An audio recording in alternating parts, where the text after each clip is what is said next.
Hello everybody, welcome back to the channel. My name's Gary, and firstly, Merry Christmas and a Happy New Year to everybody watching this despite England going out of the World Cup. Thank you for all your support this year. The channel has broken the 500 barrier on subscribers and we have just recently surpassed the 100,000 views mark. So thank you very much for your support this year. At the beginning of the year, hope and expectations were high. England were coming off the back of the European final. We were drawn in a very competitive and exciting UEFA Nations League group, and England of course had the World Cup in November and December. So how have England done in 2022 and what awaits us in 2023?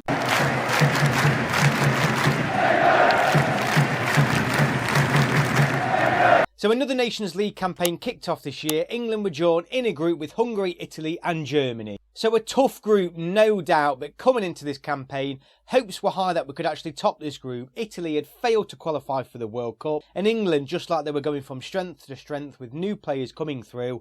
So fans were optimistic, me included, that we could actually top this group. How wrong I was though, and how wrong we all were. No doubt this was a bloody disaster.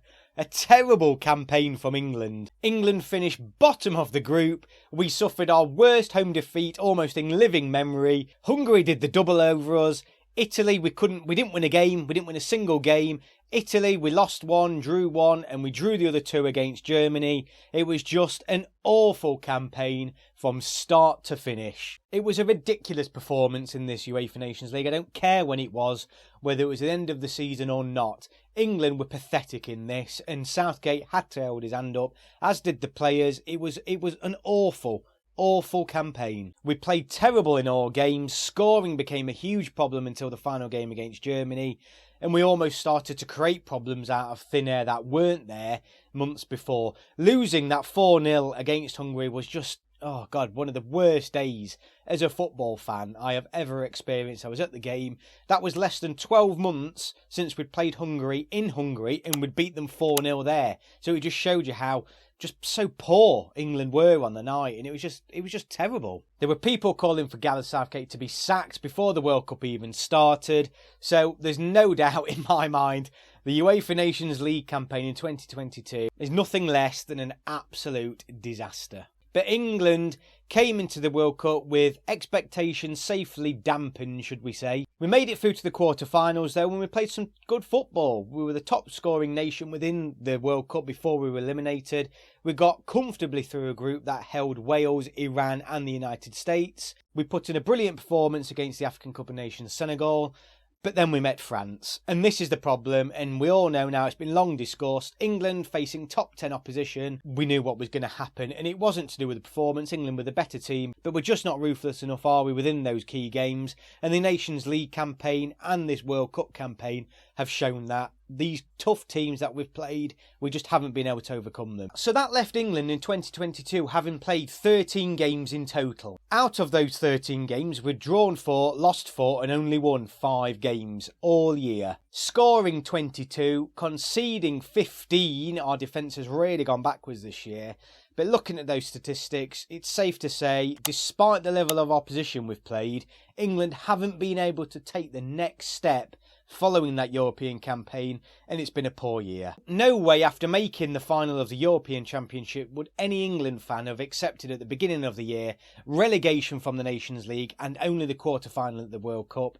So that just, you've got to put yourself back to the beginning of the year to understand really the significance of England's performances this season. So this is a graphic showing Southgate's record against teams ranked within the world top 10 when we've come up and played against them, and you can see it's just not good enough. So 4 victories, 7 losses and 2 draws against the world's top 10 is a reflection of where England's barriers are with Southgate in charge, and this year epitomised that. We've played a lot of teams this year ranked within the top 10, top 15, and we've failed to win any of them. So all of this then, as we know, anyone who watches this channel regularly will know I am a Southgate in. I support Southgate. But this record this year makes it incredibly difficult to defend him.